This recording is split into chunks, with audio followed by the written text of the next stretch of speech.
Hello, my language arts students. It's me, Miss Jones, here with another video for you guys.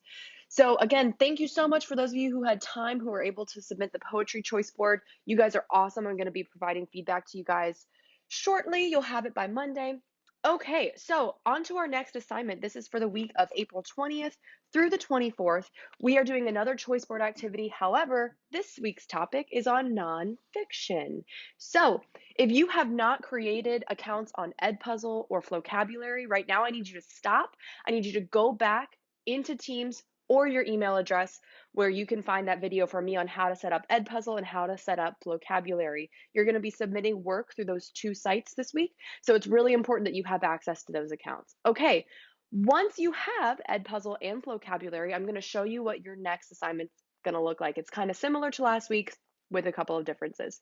First thing you're going to do, log into Office 365. We're going back into Teams. And I think this week I'm going to pop in on P5. Hey, P5. So go ahead and open up your class. Now, if you need to set up Edpuzzle and Flocabulary right here on the homepage, here's that video that is for you. You need to set up those two accounts. If you already have Edpuzzle and Flocabulary, you're going to go into Assignments. And here it is right here, Nonfiction Choice Board. My screen is going to look different because I have a teacher's account. Your directions say, right here, look at the nonfiction choice board document. There are 9 items listed. You must choose 3 items from the board to complete. You must choose 1 item from each row. Nothing different there. Now, here's where it gets different. To submit your answers and complete the choice board, you will use the hyperlinks located directly on the choice board document to access Edpuzzle, Flocabulary, and Microsoft Forms. Okay, so here is that nonfiction choice board document. 3 dots, open in Word Online. Let's take a look. It looks almost exactly the same as your poetry choice board with a few differences. And of course, my Wi-Fi is going to be slow today. Okay, here it is. So again, you have a total of 9 options to choose from. You're choosing 1 option from each row. So you're choosing 1 of these, 1 of these, and 1 of these for a total of 3. Row 1, we have a review of organizational patterns or author's purpose. If we're looking right here into box 1, it says, think back to our nonfiction unit. What did you have the most trouble with? If it was organizational patterns, aka text structure, complete this Edpuzzle assignment. For instructions on how to access Edpuzzle, watch this video. So again, if you've not created your Edpuzzle account, you can watch that video right here. Now, Edpuzzle is a little bit different. We've not used it yet this year. So I'm going to go ahead and I'm going to right click and I'm going to open link to access Edpuzzle. Once you get in, again, you should have already created your account. It's going to bring you right here to this video. Here's the thing about Edpuzzle. You'll watch this instructional video and then every couple of seconds or minutes, it's going to pause the video and you'll have a question on the right of your screen.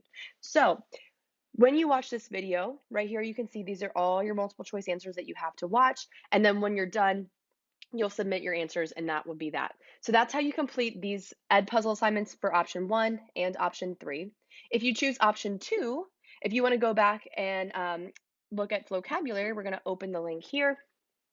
Again, you should have already created your Flocabulary. Now you're going to watch this video here. It's kind of silly. It's like a rap, I know, but it's kind of cool. You got to admit.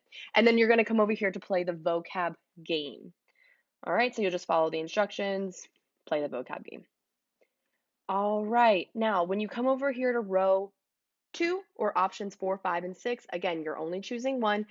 You're choosing an article to read. So option 4, we have a quote unquote mild article. Option 5, we have a quote unquote medium article. And option 6, we have a spicy article. Choose which one you'd like to read. And then when you're ready to submit your answers, you're going to click on this link right here, open link. It's going to open a Microsoft form. Tell me some information, and then you've got some questions in here that you have to submit.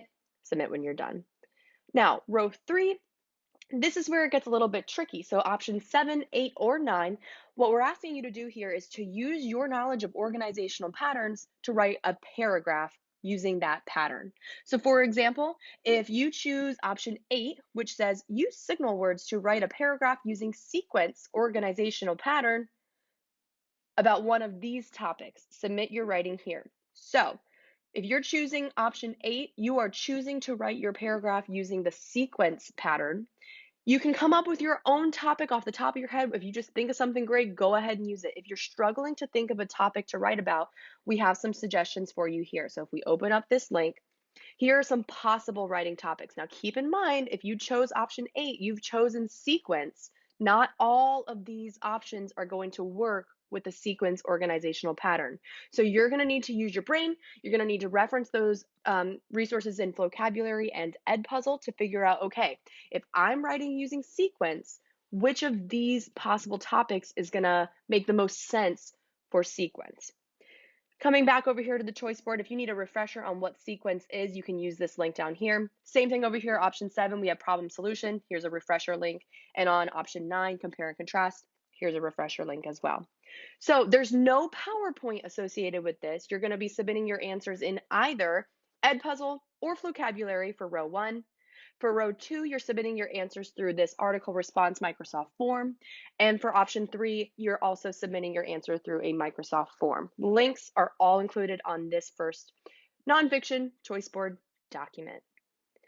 All right, I think that is everything.